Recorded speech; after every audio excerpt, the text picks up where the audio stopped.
देश में 1975 में लगे आपातकाल को भारतीय जनता पार्टी द्वारा अंबाला छावनी के लॉर्ड महावीर जैन स्कूल में काले दिवस के रूप में मनाया, जिसमें मुख्य अतिथि के रूप में प्रदेश अध्यक्ष ओम प्रकाश धनखड़ उपस्थित रहे। इस दौरान आपातकाल में सरकार के खिलाफ जंग लड़ने और गिरफ्तारियां देने वाले स्वतंत्रता सेनानियों को शॉल व पुष्प भेंट कर सम्मानित किया गया। सिटी के विधायक असीम गोयल ने कहा कि इंदिरा गांधी ने न केवल इमरजेंसी लगाकर आम आदमी को प्रताड़ित किया, उन्होंने तो अपनी पार्टी के लोगों को भी नहीं बख्शा। वहीं हरियाणा के गृह मंत्री अनिल विज ने कहा कि आज का दिन इतिहास का काला दिवस है। 1975 में देश के सभी लोकतांत्रिक अधिकारों को छीनते हुए इंदिरा गांधी ने आपातकाल लगाया। इमरजेंसी का इस दंश झेल चुके जयप्रकाश ने अपने इमरजेंसी के सफर को साझा करते हुए बताया कि 25 जून 1975 की आधी रात को इंदिरा गांधी ने देश के अंदर खतरा बताकर वह अपनी गद्दी बचाने के लिए इमरजेंसी का ऐलान कर दिया और रातों रात इमरजेंसी लगाकर विपक्ष के नेताओं और कार्यकर्ताओं को जेल में ठूंसा। सिटी के विधायक असीम गोयल ने कहा कि इंदिरा गांधी ने न केवल इमरजेंसी लगाकर आम आदमी को प्रताड़ित किया, उन्होंने तो अपनी पार्टी के लोगों को भी नहीं बख्शा। ऐसी निर्मम शासक और कांग्रेस वाले आयरन लेडी कहकर संबोधित करते हैं। जेल जाने वाले उन तपस्वियों ने 1977 में इंदिरा गांधी को हराने का काम किया। इसलिए इतिहास को कभी भूलना नहीं पड़े, जिससे उस इतिहास को फिर कभी दोहराना नहीं पड़े। और इसलिए आज का दिन उस काले इतिहास को याद करने का दिन है। आज की नौजवान पीढ़ी को यह नहीं मालूम पड़ेगा कि एक साल ऐसा भी आया था, एक समय जब 6 साल में चुनाव हुए थे। चुनाव तो 5 साल में होते हैं भारत। 71 के बाद 76 में चुनाव नहीं हुए, 77 में क्यों हुए? इस पीढ़ी को यह पता नहीं चलेगा कि किस तरह से सत्याग्रहियों ने आंदोलन किए थे, कैसे मीसा में, DIR में लोगों को बंद किया गया था। सच्चे लोगों को, दुकान पे बैठने वाले लोगों को, वकालत करने वाले लोगों को, कॉलेज में पढ़ाने वाले लोगों को रेल की पटरी उखाड़ने के, चोरी करने के, दुनिया भर के मुकदमे लगा लगा कर उस समय की सरकार ने बंद किया था। शायद ये पीढ़ी नहीं जान पाएगी उस समय नारा क्या लगता था। इमरजेंसी के 3 दलाल, बोलो इमरजेंसी के 3 दलाल।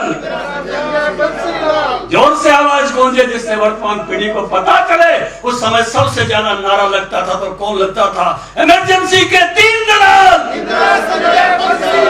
ये नारा उस समय चलता था। ये नारा एक हुंकार देता था। जब इन नौजवानों को, इस समय भी जिनका मौन नौजवान है, इनको आपने सुना तो आपके रक्त में वो संचार हुआ होगा, वो चिटिया सी चली होगी, रोमांच हुआ होगा।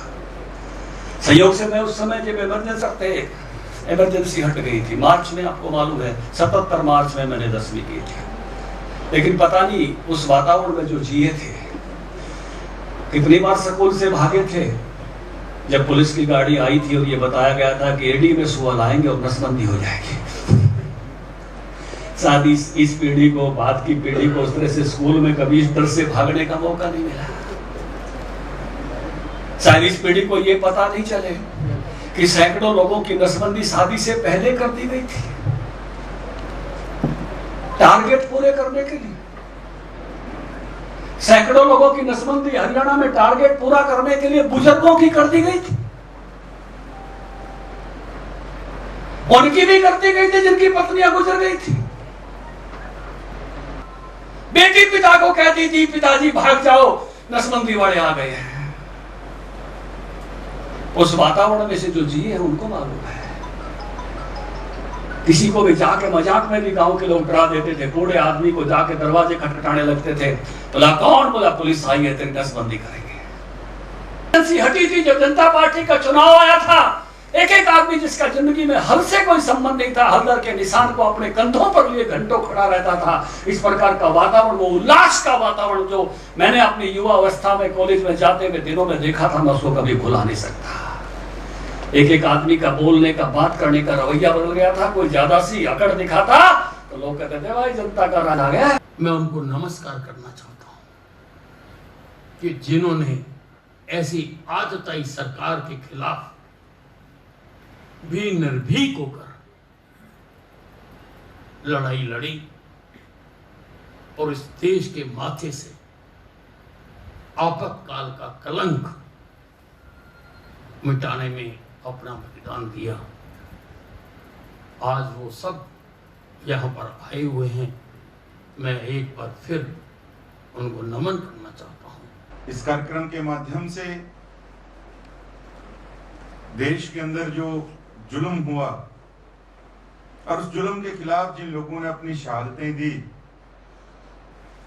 जो ऐसे साक्षी लोग हैं जिनके आज अनुभव को सुनने के लिए, उस भयावह स्थिति को सुनने के लिए हम सब यहाँ आए और हमारा आज के इस कार्यक्रम में उन सभी महानुभावों का सम्मान करने के लिए, हम सबका मार्गदर्शन करने के लिए यहाँ पर पधारे हरियाणा प्रदेश के हमारे बहुत ही यशस्वी प्रदेश अध्यक्ष आदरणीय ओम प्रकाश धनखड़ जी, मंचासीन जिला अध्यक्ष राजेश जी, हम सब लोग जो दृष्टांत अभी जयप्रकाश जी ने, अभी आदरणीय सोमनाथ खुराना जी ने हमें जो बताया, किस प्रकार का वो मंजर था, किस प्रकार की वो भयानक एक कहानी भारत के अंदर लिखी गई। ना केवल आम आदमी के ऊपर इमरजेंसी को थोपा, उन्होंने तो अपनी पार्टी को भी नहीं छोड़ा। 1885 में जिस कांग्रेस की स्थापना हुई, ए.ओ. हयूम ने कांग्रेस की स्थापना की थी। कांग्रेस को कांग्रेस ओ के नाम से तब तक जानते थे। अम्बाला से पारुल गर्ग की रिपोर्ट।